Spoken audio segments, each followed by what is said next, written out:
Hello everyone, my name is Laramie and this is my presentation on Zoloft with EMDR.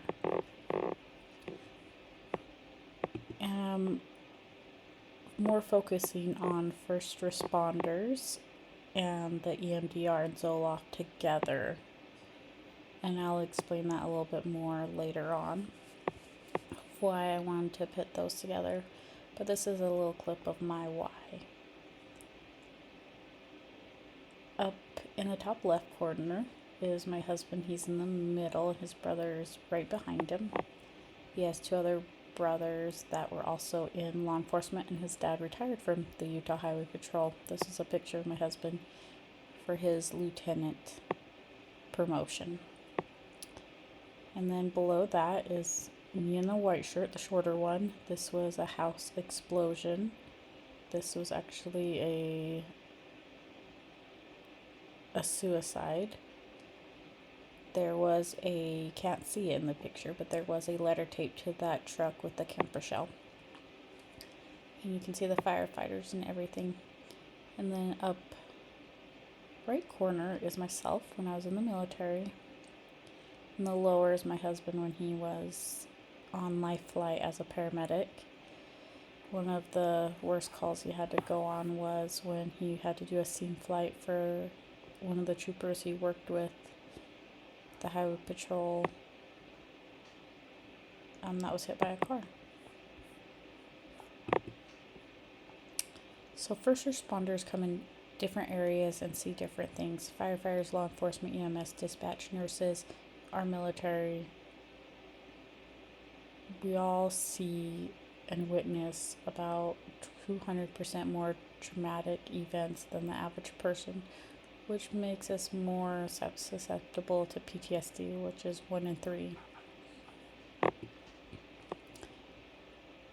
Now, I want to talk about the Zoloft and EMDR. Zoloft is one of the first choices for first responders, or when they're having a difficult time dealing with the trauma, or if they have been diagnosed with PTSD.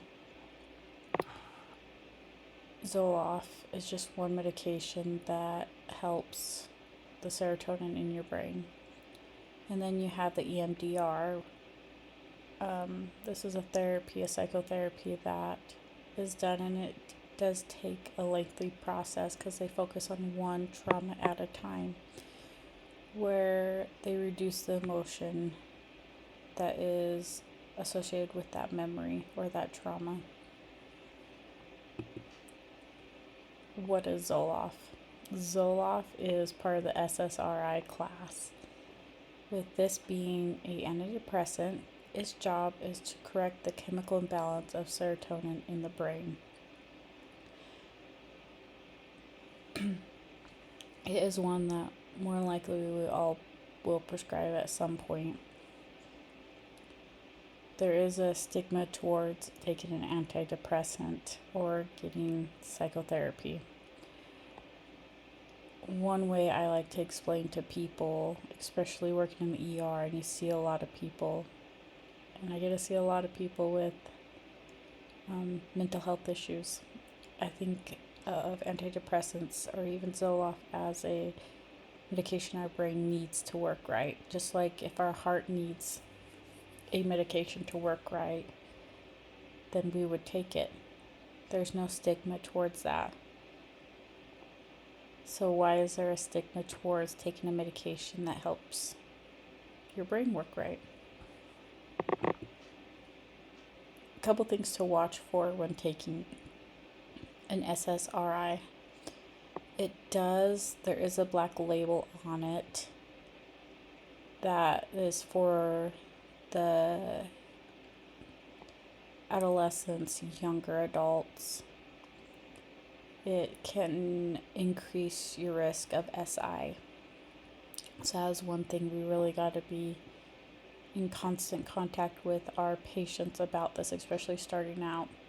I've seen a number of kids, I say kids, young adults, come into the ER and saying they started this new medication. They just feel like they need to hurt themselves, or commit suicide. Things have gotten worse. Now, this doesn't happen to everyone, but it is something we got to watch out for, and also prolonged QT waves.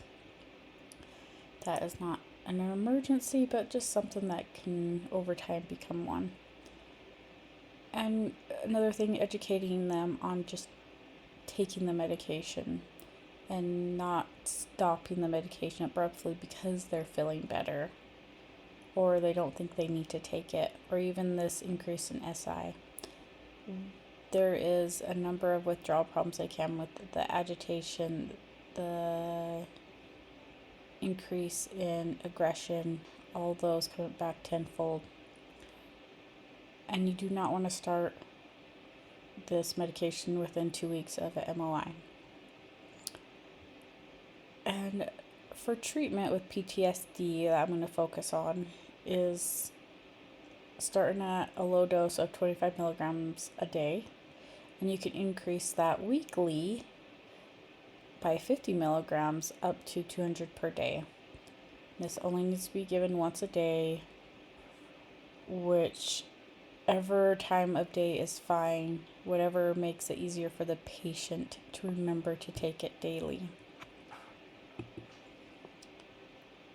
Now, is Zoloft FDA approved for PTSD? What else can we take it for? Yes, Zoloft is FDA approved for PTSD. It can also be taken for panic disorders, OCD, social anxiety disorders, depression. Some off labels that are not FDA approved, and these are just a couple of them. ICD, BDD, IBS, migraines, hypersexuality.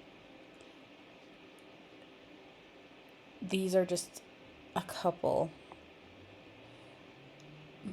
I would like to know if any of you guys have seen it taken for other things. Now, this is where it gets why I want to do them together. EMDR focuses on one thing at a time. First responders, again, can deal with traumas ongoing. And Zoloft is something they can take that can bring up that serotonin and keep them happy while they are working with the EMDR provider to work on those different traumas. The more critical ones, starting with the more critical ones. Now, for a second, I want you to close your eyes, and I want you to think of your boss telling you they have a new job for you. He brings you into this room with piles and piles of medical records scattered. You have to file them with the correct patient in the folders in the filing cabinets. There's a lot of them. There's pile after pile after pile. You're going to get overwhelmed. Your anxiety is going to hit. You don't know where to start. You just want to run. You don't want to do this. That's the same way PTSD and first responders are. Where do I start? I don't want to do this. But you have to. That's your job. So, you start on a pile. You're starting on Zoloft. You're starting your EMDR, where the first responder is. You get through the first pile. Great. You get through your first EMDR session, trauma. You're like, all right, that was good. I got through one pile. You can see where this can go. Let's go on to the next week. Your boss brings in an extra person to help you. All right, that Zoloft is starting to kick in. And you can talk to someone. You seem a little bit happier. You are seeing progression. You're going to go through another stack of medical records. You're filing it. You're getting somewhere. Another stack comes in. Another trauma that you've witnessed. It's okay. You still have your person there with you, helping you. You know you've got another appointment for EMDR coming up. After a couple weeks, you have another person show up, to help you. You're going through these stacks. You're happier. You have people to talk to. You seem more pleasant. This work doesn't seem as hard. And you're going through these stacks a little bit quicker because they're not as traumatic as the first couple you've witnessed and the first couple sessions of EMDR. And that's why Zoloft and EMDR kind of go hand in hand with each other, especially with first responders, where they go through multiple traumas, not just one or two a lifetime like average people do. Now, with the Zoloft or sertraline, most insurances do cover this medication. Without insurance, this could run you a couple $100s per month. Now, I looked into GoodRx, and they do have coupons for this medication. For one place, it was $26 a month for the 100 milligram tablet. You can always look into the generic brand too, see if that's cheaper, and go to different places, Walgreens, Walmart. I think the cheapest I seen with GoodRx was up at the University of Utah, was $6.49 for a different dose and for 1 month prescription. So that is something, if you do not have insurance, you can get different coupons and look around. You can even ask your provider if they have any information, or us as providers should have that information. Be like, this is where you can get it. I just want to thank you guys for listening to my presentation.